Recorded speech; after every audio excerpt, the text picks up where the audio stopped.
Саламатсыздар ма? Кылдарыңыз калай? Менің бүгін айтайын деп отырғаным бұл ақпараттың өте көптігінде. Біз тіптен ақпараттың көптігі сонша, оны өзіміз орындамайтын жағдайға шейін жеттік. Өйткені бізге информация көп келеді. Сондықтан біз оларды қорытып, жасап, нақты өзімізге не керек екендігін көп адам қазір байқамай жүрген сияқты. Кез келген нәрседен жұмыс қылып, кәсіп жасауға болады. Оның барлығын тиктокта теп-тегін айтып жатыр. Менің байқағаным, не нәрсені, не бір оңай затты тиктокта болсын, ютубта болсын адамдарға лайфхак сияқты үйреткен сайын, ол қиындай беретін сияқты ғой. Адамның өзінің сила воля дейді ғой, сила волясын жеңу қиындап бара жатыр.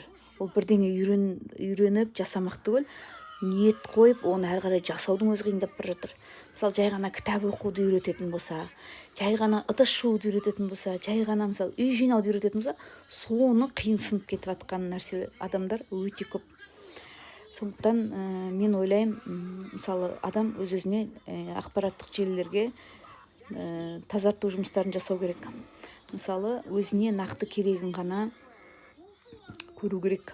Басқа керек емес, развлечение дейді ғой, ондайлардың бәрін шығарып тастау керек сияқты. Егер табыс керек болса, егер бір нәрсе үйренем дейтін болса, менің байқағаным, не нәрсені оп-оңай мынаны үйреніп алыңдаршы дейтін болса, ол соғұрлым қиын болатын сияқты.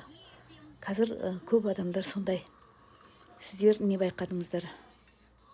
Жалпы осы әлеуметтік желілердегі тегін нәрселерді жасап, тез үйреніп кетіп жатқандар бар ма?